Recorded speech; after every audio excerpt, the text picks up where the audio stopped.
Howdy, howdy, howdy. So, not sure what happened, but I recorded a bunch of videos, and I realized just now that there was some kind of bug and my mic wasn't working, so none of those videos had sound. Um, so, what I will do right now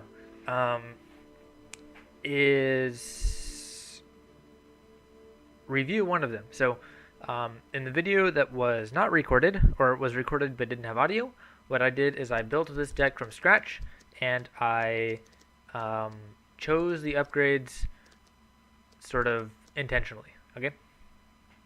So I'm going to go ahead and go through that once more. It'll be a little bit less chaotic.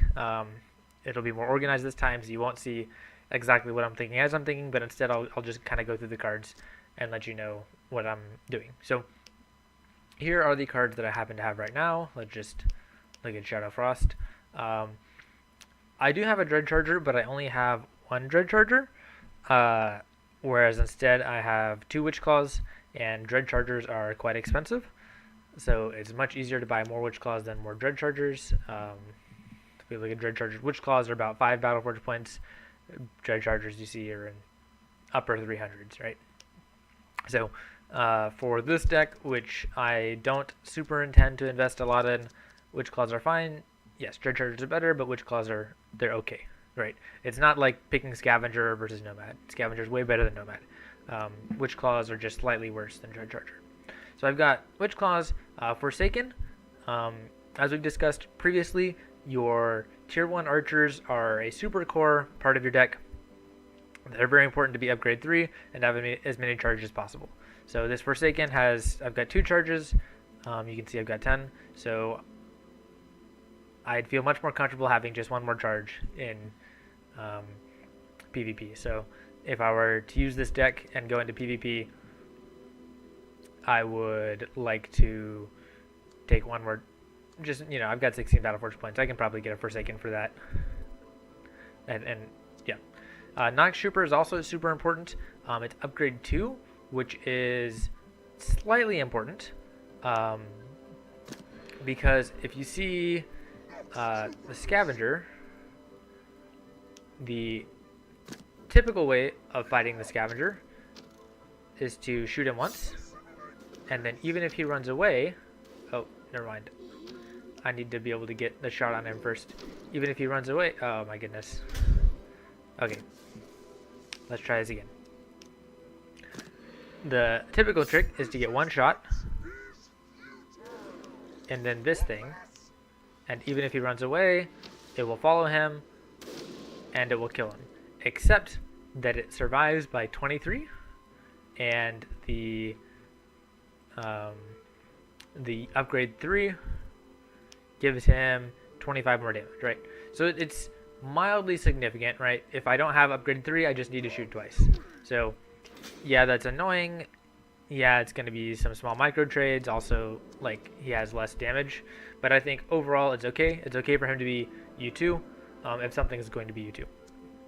Nasty Surprise is very important to be U2 because it does like twice as much damage.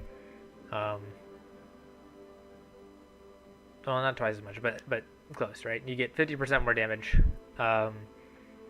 and the third upgrade makes it cost 10 less power. So that's important. Upgrade 3, I would say, is not the most important because you shouldn't be spamming it, right? Like 10 power less on an Eruption is pretty important. 10 power less on something like a Heal or a Hurricane or a Root, those are important. A little bit of power less on a Frostbite is important because these are all very spammable spells. Nasty Surprise, I mean, yeah. If you're playing a good opponent, I would say you probably shouldn't be using Nasty Surprise because he should not give you a situation where it's useful to do that. Anyway. Yeah, keep in mind, I'm not a Shadow player. This is kind of just my own instincts. I'm just kind of going through, looking at what the upgrades do, using my knowledge of playing against the Shadow matchup, right? Like, I knew the one-shot Nox Trooper plus Overload kills the Scavenger. When I noticed that the Overload got 25 more damage, I assumed it would now take 2 shots. So yeah, Next, I've got Skeleton Warriors because I don't want to lane with Phase Tower, but I have heard from TV Petty, especially TV Petty, also Radical X and Hero have told me some things. I think Skeleton Warriors will be a good addition to my deck. These guys are U3 because they get a lot better as they go up in upgrades, and more importantly, I had like an upgrade 2 or an upgrade 3 for free from beating some campaign. So yeah, I've also got Motivate.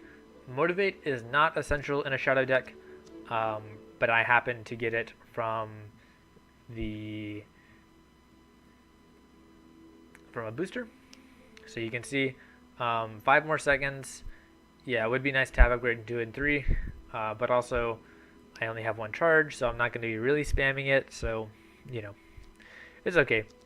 This little bit of damage is not going to be making or breaking a game where I'm like the more skilled player, hopefully.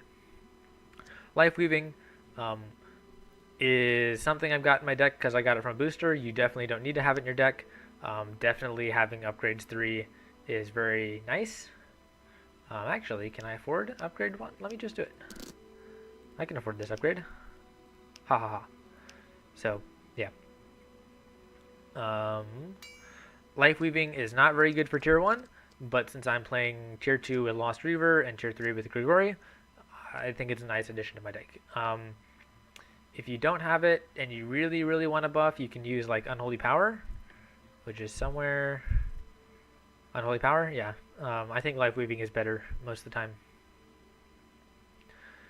Yeah, Nightcrawlers are important to be U3 for 2 reasons. 1 is because having as many charges as possible is good. 2 is that each upgrade for the Nightcrawler is useful, and Nightcrawlers are really spammable. Aura of Corruption, it would be nice to have upgrades because it does a lot more damage having more upgrades. But also, to be fair, if you're in a situation where you need to use Aura of Corruption, it's not super good. You know, I don't know. There are situations where you can be using this and be fine. Yeah. Dark Elf Assassins, also very important to be U3. Especially important to be U1. Because this minus 10 seconds of mobility. So if you use their Unholy Trance, they do, I believe, like double damage, something like that. But then they're immobile for the same amount of time they have double damage. Unless they're upgrade 0, in which case they're immobile for twice as long as they can do extra damage. So it's not that good. Frostbite, I decided to make U3 because there's minus 5 power at U3, which is nice. And then 5 seconds plus on both of these. So that makes it, each upgrade here is useful. And especially because the Frostbite is very cheap, so it's a very spammable spell. Kobold Trick and Glacier Shell are both spells that, actually Glacier Shell has a better upgrade 3 than Kobold Trick. But yeah, they basically give you like 100 more damage absorbed or repaired. So like roughly 10% improvement on each upgrade. So that's okay. I would say not super critical to be upgrading to higher levels. For Cold Snap, this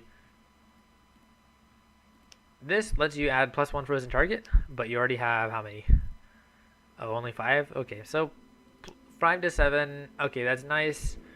I wouldn't say it's super necessary to have. This minus 5 power cost also would be nice, but again, I wouldn't say it's going to make or break something. Stormsinger, nice to have upgraded. This is again a spammable unit, and I should get another charge for her if I have the Battleforge points to spare. Lost Reaver's in my deck. It's an optional card.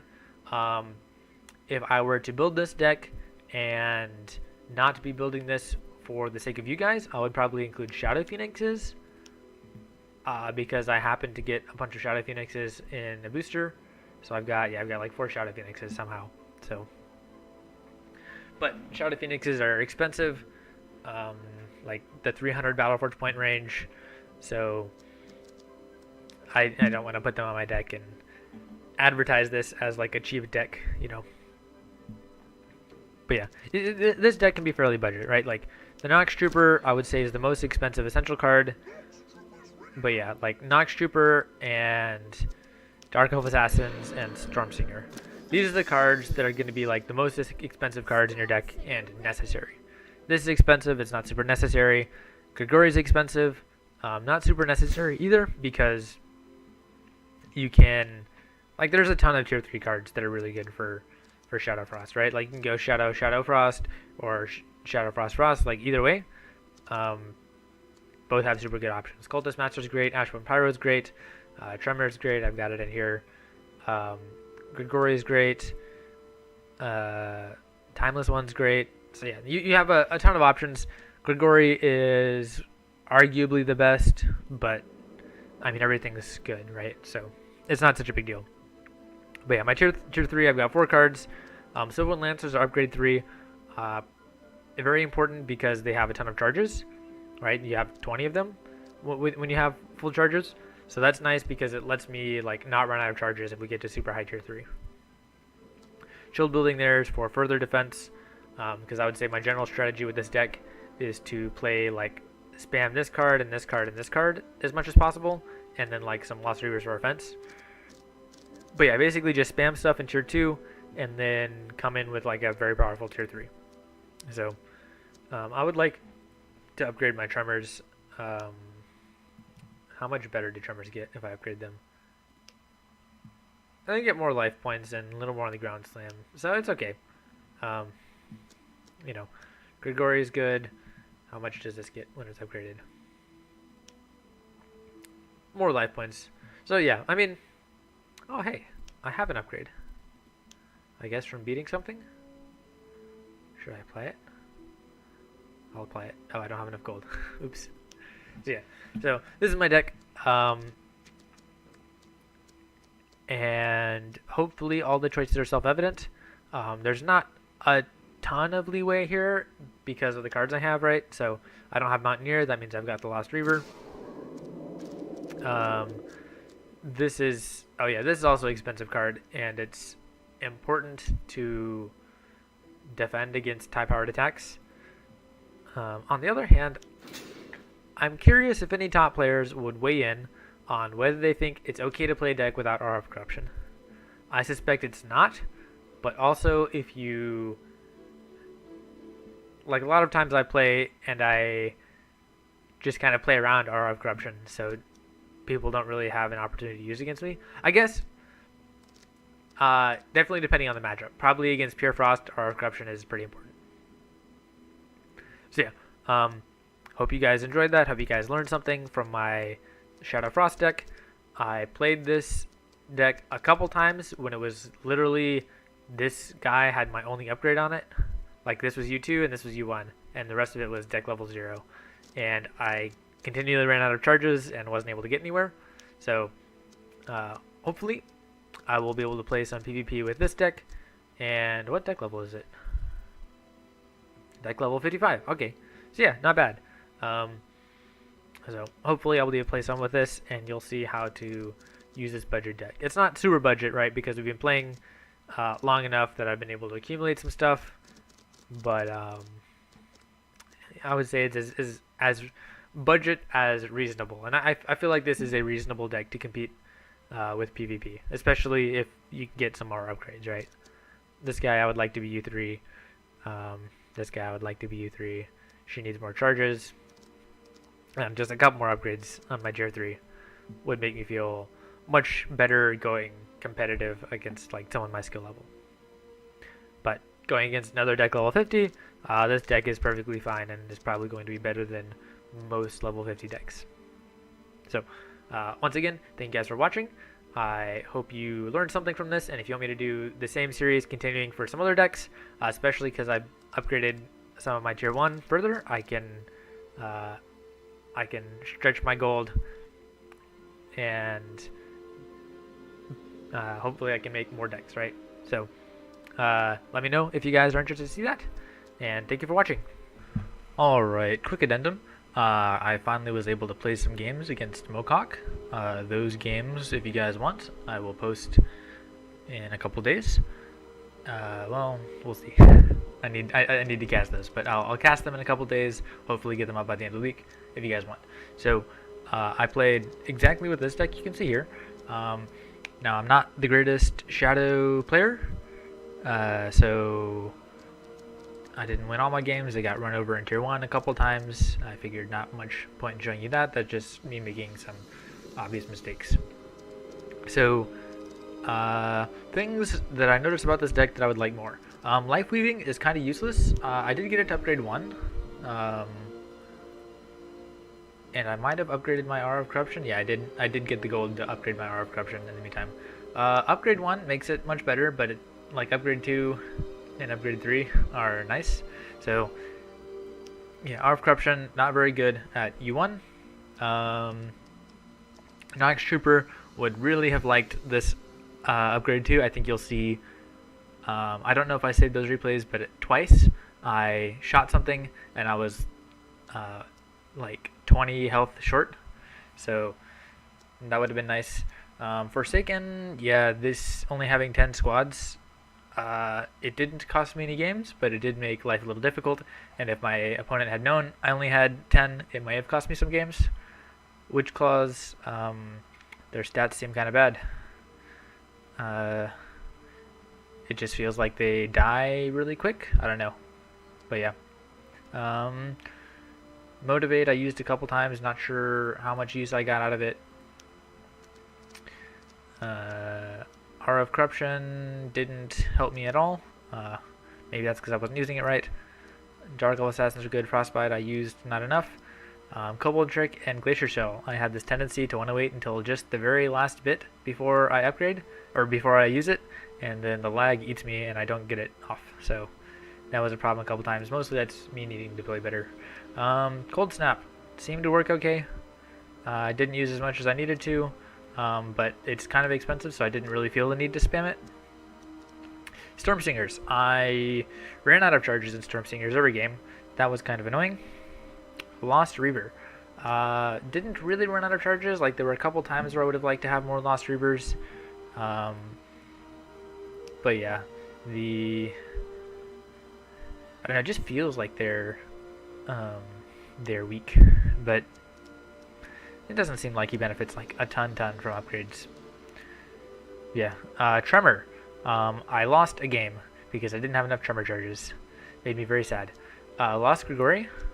Same game. I had one game I was completely winning tier 3, and then I wasn't able to clutch it out. I had the power but not the units. The Silverwind Lancers don't have a ton of DPS, so he was able to like spam a bunch of Enforcers and Wildfires, kill my Silverwind Lancers, build his tier 3 back up, and run me over with his Juggernaut. That was a spoiler for that game. I think it was an entertaining game though. So Grigori has this disintegration ability, which I didn't use because you don't get it until upgrade 1, and I didn't have the gold to click upgrade 1. So yeah, would have been useful to play against that Juggernaut. I accidentally hit this one because I thought that's what it was. I hit it and then it just sat there and died. So anyway, you'll see me cast those games, and I'll try to remember the mistakes I made. It's kind of late, so I'm not going to cast them tonight, but here's my like immediately post game deck thoughts about what I could do to improve this deck.